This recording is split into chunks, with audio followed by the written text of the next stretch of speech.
moi, en tant que Congolais, arriver comme ça, euh, avec le chef d'État français, c'était pas la meilleure idée. Maître Gims explique pourquoi il avait refusé d'accompagner le président Macron et Fali Poupa en RDC. Dans une émission en France, Maître Gims explique pourquoi il avait décliné l'invitation du président Macron de venir en RDC accompagné de l'artiste Fali Poupa. Alors, pour cet effet, nous n'allons pas beaucoup donner de commentaires et nous allons vous laisser le découvrir par vous-même. J'ai décliné l'invitation, il faut savoir que je l'ai reçue en direct, moi, enfin pas de Macron, mais de Brigitte Macron. Donc j'ai cherché à savoir déjà l'objet de la visite là-bas, etc. Moi, je suis très au courant de ce qui se passe au Congo. Je suis très au courant de ça. Tu vois, et j'ai toujours eu euh, ce rôle-là, cette position de prendre des décisions qui peuvent tout faire basculer. Tu vois.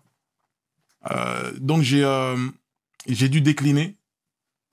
J'ai dû décliner l'invitation parce que ça me semblait trop compliqué. Et c'était justifié aussi quand on regarde les Congolais, quand on regarde leurs revendications. Et ils sont pas en train d'inventer une histoire, tu vois. Donc, On t'en aurait voulu. c'était pas la meilleure idée. On m'en aurait voulu et je peux comprendre pourquoi on m'en veut par rapport à ça. Tu vois. Donc, j'ai eu une réflexion de 24 heures. J'ai réfléchi un petit peu. Bien avant que ça parte sur les réseaux, etc. J'en ai jamais parlé, moi.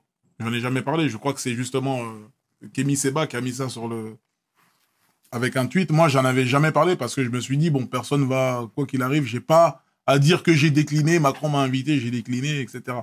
Je n'y vais pas, c'est tout. Parce que c'est politique, c'est machin, j'ai pas envie. Le Congo, c'est un pays spécial. Les artistes sont des politiciens. Ils sont considérés comme des députés. Donc, arriver là-bas, non, c'était pas la meilleure des choses. C'était pas la meilleure des choses, je l'ai pas senti. Encore une fois, tu marches au feeling, donc c'est très bien. Mais toi, c'est quoi ton avis, tu sais, par rapport au conflit même qu'il y a là, au sein même du pays, tu vois, à l'est du pays plus Il y a quand même précisément. 23, tout ça. Absolument. C'est quoi, toi, ton regard par rapport à tout ça? Mon regard, c'est le regard du peuple aujourd'hui. Ouais. Tu vois, ce que je sais, je l'apprends du peuple. C'est eux qui vivent ces scènes-là, c'est eux qui vivent ces atrocités. Moi, je suis pas sur place. Tu vois, je ne fais que répéter des choses qui se passent dans le Kivu, qui sont réelles. Et pourquoi tout ça? Pour des matières premières. Qui arme ces gens-là? Etc., etc., etc. Tu vois, c'est quelque chose qui nous ramène à un niveau céleste où tu n'as plus d'oxygène. Tu vois? Et ça sert à rien de rentrer dans les détails là dans l'émission. Sinon, on va aller vraiment très très loin. On va parler de certains chefs d'État, etc. Mais la colère est justifiée. La colère est justifiée. Il y a un génocide, un massacre au Congo depuis trop longtemps. Le Congo a toujours été dans un carrefour, c'est-à-dire dans des, comment on appelle ça? C'est-à-dire historiquement, dans un tournant décisif à cause de sa richesse. L'apogée du caoutchouc, l'automobile, c'est le Congo, le caoutchouc. L'apogée du cuivre, hein, la Seconde Guerre mondiale, c'est le Congo, encore une fois. Le diamant, la colonisation belge, Léopold Ier, qui n'a jamais mis les pieds au Congo, qui a choisi le Congo comme ça, comme s'il jouait aux Sims. Encore le Congo. Aujourd'hui, le coltan, qui permet de faire les écrans, les ordinateurs, la mémoire, le Congo. Et là, on découvre encore des matières. Donc, le pays, il a toujours été dans un tournant décisif tout au long de son existence. Il faut que ça cesse. Il faut que ça s'arrête. On ne peut pas tuer des Congolais comme ça, comme si c'était rien du tout. Mais comment t'expliques que ce soit réduit au silence? Mais parce que c'est trop d'argent. C'est trop d'argent. Tu t'imagines si ce coin du pays là, le Kivu, où il y a tout cette richesse, si c'est plus les rebelles qui ont la main dessus, etc., ça devient un truc national où c'est géré par l'État. Mais les prix auxquels ils touchent le coltan là, ça va augmenter. Ils donnent des vieilles sommes aux milices là-bas, aux mecs qui sont là-bas. Le mec, il est là avec sa mitraillette, il allume tout le monde. Il va prendre, tiens, toi, prends 2 millions de dollars. Tiens, 3 millions, sors-nous tant de tonnes, machin, ils en demandent pas plus. Mais une fois que ça va être quelque chose de géré par l'État, tous ces chefs d'État, toutes ces puissances ne vont plus toucher le coltan au même prix. Donc pour eux, l'instabilité du pays, ça les arrange. Parce que c'est des milices qui massacrent tout le monde. Eux, on les arme. Vas-y, les gars, on arrive, vous nous sortez 25 tonnes de machin, là. Là, vous sortez 10 tonnes, tenez. Et ça paye des mecs au lance-pierre. Un lourd là-bas, un lourd là-bas. Ils sont contents. C'est terrible ce qui se passe. Et ça ne va pas s'arrêter. C'est-à-dire, je suis un artiste, j'en viens à parler de ça parce que on a plus... il faut dire la vérité aujourd'hui, tu vois. Il faut dire la vérité. Aujourd'hui, les Africains, ils en ont marre. Ils sont fatigués. T'as bien vu au Congo, ils ont carrément tagué l'ambassade, le consulat de France, etc. Bien sûr. Les gens en ont marre. C'est difficile en Afrique. Et là, en France, on commence à se retrouver, pour certaines familles, dans des situations comparables à celles des Africains. Tu vois? Donc, c'est terrible. Est-ce que c'est des choses, c'est des sujets, pardon, sur lesquels tu discutes avec les chefs d'État, par exemple? Bien sûr. Bien sûr, je discute de ça. J'étais avec Madame Ouattara il y a pas longtemps, hein, chez elle, à Assini. On parle du changement, on parle du progrès. Tu vois, la Côte d'Ivoire, c'est un pays que je félicite. Ça avance, ils sont sur un projet du métro, de métro, là, carrément. Okay. On parle de faire un métro. Tu vois, ça avance, en fait. L'Afrique, c'est Wakanda, bordel. C'est le futur, normalement, chez nous. À l'époque de l'Empire de Couche, il y avait l'électricité. Les pyramides qu'on voit, là. Au sommet, il y a de l'or. L'or, c'est le meilleur conducteur pour l'électricité. C'était des foutues antennes. Les gens avaient l'électricité. Les gens, ils n'arrivent pas à comprendre ça. Les Égyptiens, la science qu'ils avaient, ça dépasse l'entendement. Et les historiens le savent. L'Afrique a peuplé l'Europe avant les Européens. On les appelait les Afropéens. Ils ont été décimés par les vrais Européens, entre guillemets, qui venaient d'Asie. Qu'on les appelait les Yamnayades. Tu vois, 50 000 ans avant les Européens, la notion de la chevalerie, on l'avait déjà. Tu retrouves aujourd'hui des tableaux qui sont classés, cachés dans des catacombes où c'est des Renois qui sont en mode chevalier, Sir Lancelot, tout ça. Bien sûr, ça existait déjà. Bien sûr. C'est juste qu'il faut connaître notre histoire. On veut nous faire croire que notre histoire, elle a commencé sur un négrier, on est en train de ramer en sueur. Non. Et le Congo restera peut-être un pays compliqué, pour moi en tout cas actuellement, peut-être pour m'installer dans le sens où de par ma notoriété, etc., est-ce que je vais pouvoir vivre tranquillement à Kinshasa, au jour le jour, etc., par rapport à mon travail, par rapport à tout ça, la distance, c'est beaucoup, c'est des questions que je me suis posées beaucoup, tu vois. J'en ai beaucoup parlé avec ma mère, etc., mais on n'est pas à l'abri que dans quelques années, une fois que les enfants, ils ont grandi, etc., que la vie sera différente. Les enfants, c'est plus les mêmes soucis, c'est des grands, ils vont faire leur vie. Peut-être que j'irai au Congo, bien sûr. Ou en Côte d'Ivoire. C'est des pays où Côte d'Ivoire, c'est un pays que j'aime beaucoup. Peut-être que j'irai là-bas, peut-être que... Bien sûr. Je pense aussi au golf, parce que j'ai des très bons rapports là-bas. J'ai rencontré des gens vraiment intéressants qui m'ont tendu la main. Je pense à l'émir et son équipe, donc le cher Tamim, le cher Jassim, le cher Tariq, Hassan Attawadi, pour la Coupe du Monde, qui m'ont donné cette opportunité. Donc, c'est des gens qui m'ont voulu du bien et qui m'ont fait du bien. Ils n'avaient pas besoin de moi ou quoi que ce soit. Tu vois, on a eu un bon feeling. Je pense au roi du Maroc. Je suis là-bas, je suis tellement bien. Il m'a ouvert les portes du pays. Il m'a mis en ultra VIP, tu vois.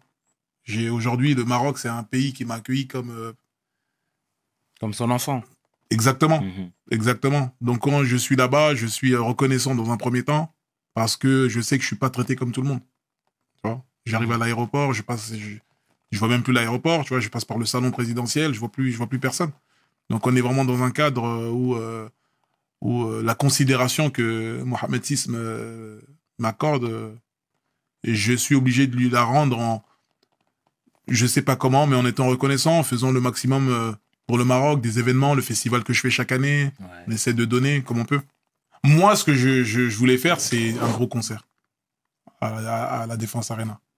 En fin d'année pour le Congo, où tous les fonds seront reversés, tu vois, pour le Congo. Avec tous les artistes de la scène française, congolaise, belge aussi. T'imagines le concert à l'E Arena, 40 000 personnes. Chacun arrive, fait 2-3 titres. Tu vois. Et il aura avec lieu... une scène aux couleurs du Congo, etc. On fait venir à un moment le médecin, Mukwege, quoi. Il dit un petit mot, on enchaîne le show derrière, t'as Nino qui rentre, boum, Kobalade, Damso. T'imagines le spectacle? Ça va être fou. Moi, j'aimerais bien faire ça. J'en ai parlé à Laurent Bounot et il est totalement chaud. Il aimerait qu'on le fasse avec Sky. Un gros truc. Ça, Ouais. c'est une exclue que je te balance. J'étais avec Bruno à un dîner la dernière fois, à déjeuner. Mhm. Et je lui parlais de ça. Il a dit, écoute, je te suis, tu me dis, on y va. Et ce serait pour quand, ça? J'aimerais bien le faire pour la fin de l'année. Ok. Ah, ça approche vite, hein. Ah oui, fin d'année, ouais, il faut absolument le faire à la fin d'année. Ouais. Ça va être un challenge, hein, d'appeler tout le monde, de caler tout le monde. Mhm. Mais c'est pour le Congo. C'est pour le Congo. Tous les fonds seront reversés là-bas. T'imagines 40 000 places vendues à 50 €. C'est bien. Tu vois? Et tout le projet, il est là-bas. S'il parlait du Zaïre, tu vois, parce qu'on sait que tu es très attaché au pays. Tu sais, moi, j'avais échangé avec Kémy Seba ce sujet que je salue et qui me disait que ton frère et toi étiez beaucoup impliqués au Congo, que vous faisiez énormément de choses. Parfois, c'est visible, parfois non. Est-ce que tu peux nous en dire plus déjà, s'il te plaît? Dadju fait beaucoup plus que moi au Congo. Dadju, il a été jusqu'à monter sa fondation Give Back avec le médecin qui a eu le prix Nobel. Oui, Mukwege. Mukwege, ouais. Mukwege. Donc, il allait beaucoup plus loin que moi dans ça. Moi, j'ai fait quelques petites choses, mais c'est pas à son niveau. On fait des dons, on fait ce qu'on peut, etc. Mais Dadju, il est allé très loin et je soutiens d'ailleurs sa fondation c'est vraiment fort ce qu'il a fait. C'est vraiment très fort. Mais il faudrait faire beaucoup plus. Mhm. Et c'est quoi? C'est pas l'envie qui te manque, je suppose. Non, c'est pas l'envie, c'est aujourd'hui la question que je me pose, c'est que faire aujourd'hui à grande échelle. J'ai envie de penser grand, tu vois. J'ai envie de me dire le Congo, c'est Wakanda, quoi. Il y a tout. Mhm. Donc comment voir grand aujourd'hui? Comment penser grand? Comment arrêter de ramener des sacs de riz, tu vois? Comment arrêter d'être fier de ramener juste un sac de riz ou d'ouvrir juste un puits par-ci, par-là, alors qu'il y a 100 millions d'habitants, que le pays il fait 5 fois la France, tu vois? Mhm. Et qu'il y a du diamant à plus savoir quoi en faire, il y a du coltan, il y a une nouvelle pierre qui a été trouvée, une pierre électrique, ça va encore faire des guerres. Il y a le cobalt, il y a Justement, du gaz. Donc tu vois, comment faire aujourd'hui pour que le Congo soit autonome? et justement, tu vois, chez Akanta Diop parlait justement des matières premières du Zaïre en disant que c'était vraiment une terre très riche et à juste titre, hein, clairement. Mais est-ce que toi, avec les relations que tu as, Je suis un ministre. non, pas un ministre, mais clairement aujourd'hui, tu as des sérieuses relations. Tu vois ce que je veux dire? Tu es quelqu'un de modeste, donc je le dis à ta place. Mais est-ce qu'il n'y a pas des choses que tu pourrais mettre en place ou des choses qui pourraient potentiellement t'intéresser? Tu vois ce que je veux dire? Parce que tu n'es pas juste un artiste. Tu vois, tu es un entrepreneur aujourd'hui. Moi, en tout cas, c'est comme ça que je te vois. Écoute, bien sûr, je me tourne vers ça en tout cas aujourd'hui. Ok. J'ai plus du tout les mêmes attentes dans la musique ou dans ces choses-là. Je ferai, je pense, tout le temps de la musique parce que c'est en moi, c'est ma passion. Mais c'est plus comme à l'époque de Subliminal ou de Section où il fallait absolument prouver, tout casser, montrer qu'on était ci ou qu'on était ça. Aujourd'hui, je survole un peu tout ça et j'ai plus envie de profiter aujourd'hui au peuple, à l'Afrique en particulier. Je vais me concentrer sur le continent africain à 1 million de %. 1 million de %, je vais mettre toute ma force aujourd'hui sur l'Afrique. Mhm. Tu vois? Et c'est ce qui me fait vibrer aujourd'hui. Autant, voire plus que la musique. Tu vois? C'est ce qui me fait vibrer. Moi, je suis un fan d'histoire. Donc, je suis un fan d'histoire, d'étymologie, de toutes ces choses-là. Aujourd'hui, je suis persuadé, l'Afrique a inspiré tout le monde. De Picasso aux grandes marques de luxe. Ils ont tout pris à l'Afrique. Tout, absolument tout. Ils ont brûlé les bibliothèques. Donc, on n'a plus d'écrits. J'ai appris qu'il n'y a pas longtemps qu'il y avait plus grand que le mur de Berlin. C'est le mur que les Béninois, ils ont fait il y a des années. Donc, on a déjà fini le jeu en vérité. Mais on a effacé notre historique, on a tout brûlé. Donc aujourd'hui, moi, mon combat, c'est que je ne comprends pas, je n'accepte pas qu'aujourd'hui, un pays comme le Congo, comme le Mali, soit dans un tel niveau de précarité quant à la nourriture. Comment on peut ne pas manger aujourd'hui en 2023 avec le gaspillage? Tu vois? Chirac, il a dit un jour, si l'humanité mangeait comme les Français, il faudrait 6 planètes Terre. Vous vous rendez compte le calcul? Donc aujourd'hui, je pense que c'est ce que je dois faire. Je dois me concentrer sur l'Afrique noire. Je ne sais pas encore comment exactement, par quel biais, comment rentrer, par la culture, par ci ou par ça. Mais il faut qu'aujourd'hui, les Congolais, les Africains se lèvent. Il faut que tout l'argent vient d'Afrique. Tout l'oseille de l'Europe vient d'Afrique. Depuis l'aube des temps, depuis Hernan Cortés. Il faudrait juste qu'on puisse profiter un petit peu de notre argent. C'est tout. Et j'aimerais faire partie des personnages aujourd'hui, comme Sankara, comme toutes ces légendes, comme Lumumba. J'aimerais poser quelque chose, quoi. J'ai pas envie qu'on dise c'est le gars qui a fait saper comme jamais. Enfin, non. Je veux construire quelque chose de solide, tu vois. Sadaka Jariya. Je veux quelque chose qui va perdurer. C'est tout. Le reste, n'attendais pas que le poisson tombe.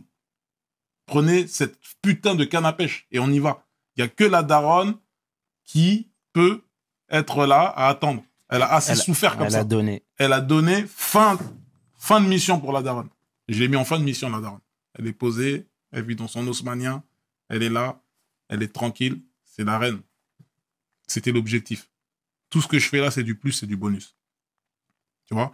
Donc oui, on essaie de trouver un système, un montage financier qui peut gérer tout le monde. Il y a des virements permanents qui partent tous les mois. C'est beaucoup d'argent, mais c'est comme ça. Le cauchemar. Moi, ma daronne, elle ne veut pas voir ses enfants déchirés, etc. Moi, j'ai des enfants aujourd'hui. Le fait d'imaginer que mon fils va être en guerre avec ma fille, machin, je peux pas. Donc là, je me dis, la daronne, elle peut pas vivre ça. Moi, j'arrive pas à imaginer ça sur mes enfants. Et j'imagine que ça va arriver peut-être un jour, je sais pas, tu vois. Des familles déchirées. T'aimes tes enfants, tu peux pas voir que ta fille, elle est en froid sévère avec ton fils, ça se voit plus. Ta fille, elle a pas d'argent. Toi, t'en as, mais tu vas pas en donner à ta fille parce que vous êtes en froid. Je peux pas faire vivre ça à la daronne, tu vois pas.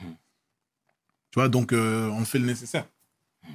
C'est tout à ton honneur, Frangin. C'est super ce que vous faites avec ton frère. Encore une fois, c'est beaucoup de responsabilités parce que d'un point de vue extérieur, encore une fois, tu sais, nous, on voit tout le temps la fame, le lifestyle, etc. Mais tous ces calculs-là, tous ces problèmes de famille peuvent aussi parasiter. Bien sûr. Tu vois ce que je veux dire?